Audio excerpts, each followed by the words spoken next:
창세기 7장입니다. 창세기 7장을 보기 전에 먼저 창세기 6장을 보면은요. 창세기 6장에 보면 이런 말씀이 나옵니다. 하나님이 노아에게 방주를 만들어라 하고 얘기했습니다. 그런데 6장 22절에 보면 노아가 방주를 만들라는 하나님의 말씀에 잘 준행했다는 단어가 나옵니다. 그런데 6장이 이렇게 끝나고요. 자, 7장에 보면 오늘 성경 말씀 7장인데요. 7장 1절에 방주 안으로 하나님은 들어가라고 말씀하셨습니다. 그리고 나서 5절 말씀에 보면 노아가 똑같이 여기서 준행했던 것처럼 노아가 준행하였더라 하고 성경 말씀은 나옵니다. 다시 말해서 창세기 7장 1절에서 5절까지는 하나님께서 홍수 계획을 세우시고 노아에게 너 들어가라 이겁니다. 자, 그러면서 7장 6절에서 20절까지는 그러면 들어가라고 하는 하나님의 말씀에 노아가 어떻게 했는지를 아주 자세하게 성경은 기록하고 있습니다. 7장 1절에 하나님께서는 노아에게 너 들어가라 이렇게 말씀하셨습니다. 자, 들어가라고 말씀하셨는데 자, 7장 7절 말씀에 들어갔다고 얘기가 나와요. 들어갔고 들어갔으며. 자, 그리고 나서 7장 7절에 여기 보면은 들어갔다 이렇게 나오거든요. 자, 그 다음에 또 하나가 있어요. 뭐냐면은 하늘이 열려서 위에서도 물이 쏟아지고요. 물이 쏟아졌더라 이런 말씀이 나옵니다. 그리고 나서 뒤에 보면 또 들어갔다는 말씀이 나옵니다. 자, 그러면서 다 들어가고 나서 16절에 보면 7장 16절에 하나님이 손수 문을 닫으셨다 하는 말씀이 기록되어 있습니다. 7장 1절에 하나님은 들어가라고 말씀하셨고요. 자, 노아는 들어갔습니다. 그런데 자, 비가 와서 하늘문이 열리고 땅에서 물이 다 쏟아지고 솟아 올라왔다 그래요. 그래서 성경에 보면 어떻게 됐냐? 자, 40주야 동안 비가 왔다 그래요. 그래서 물이 넘치기 시작했는데 물이 150일 동안 넘쳤다고 범람했다고 얘기합니다. 그리고 물이 보통 있는 데서부터 얼마나 올라왔냐면 15규빗이 올라왔다고 성경은 말하고 있습니다. 자, 여러분, 자, 하나님이 말씀하셨어요. 하나님이 방주를 문을 닫으셨어요. 그래서 비가 오기 시작했습니다. 들어갔다 사이에 비가 왔다는 얘기가 있거든요. 근데 그 비가 오므로 어떻게 됐냐? 40주야 동안 비가 왔으며 150일 동안 그 물이 범람했고 높이가 15규빗이나 높아졌다 이렇게 나옵니다. 자, 그래서 그 결과는 어떻게 됐냐? 자, 방주가 떠올랐습니다. 방주가 떠올라서 하나님이 일으키시는 바람을 따라서 파도가 출렁임을 따라서 배가 떠다니기 시작했죠. 그리고 그 물속에 잠긴 모든 생명체들은 다 죽었다고 성경은 말하고 있습니다. 그래서 오늘 7장 말씀 23절에 보면 뭐라고 나오냐면 이런 말씀이 나옵니다. 쓸어버림을 당하였으되 방주에 있는 사람만 살아남았더라 이렇게 말하거든요.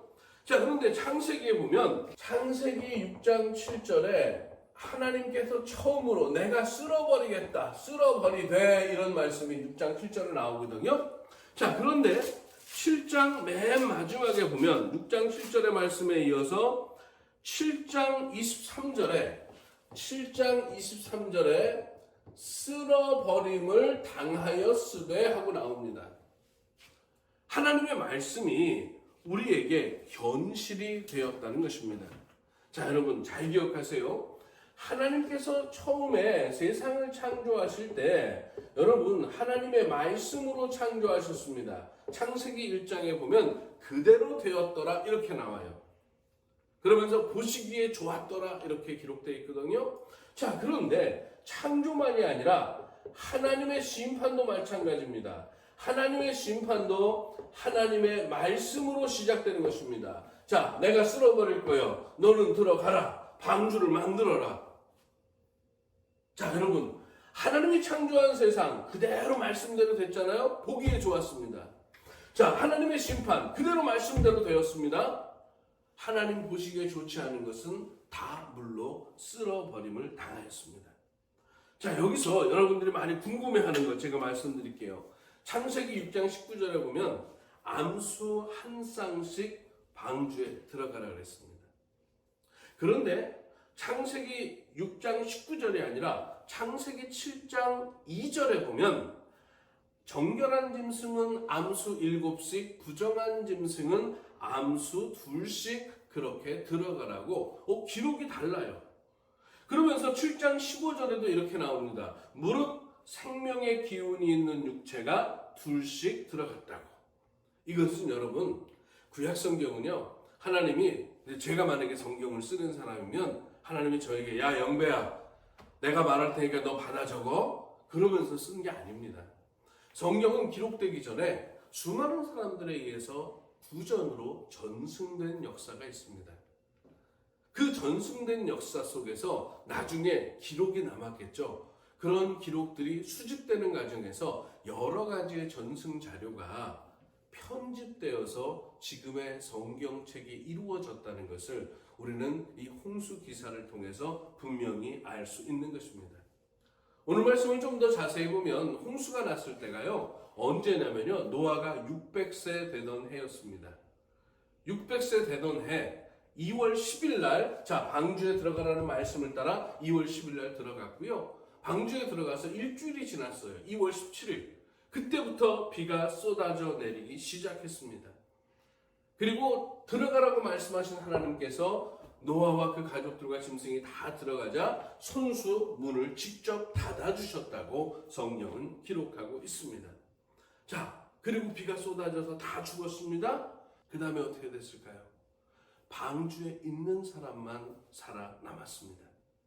이 홍수 심판의 나머지 이야기 8장은 다음 시간에 또 살펴보고요. 우리가 여기서 반드시 기억해야 될 것이 하나 있습니다. 노아의 홍수는요, 여러분, 하나님이 말씀해서 그 말씀이 현실이 되었다고 말하는 것입니다.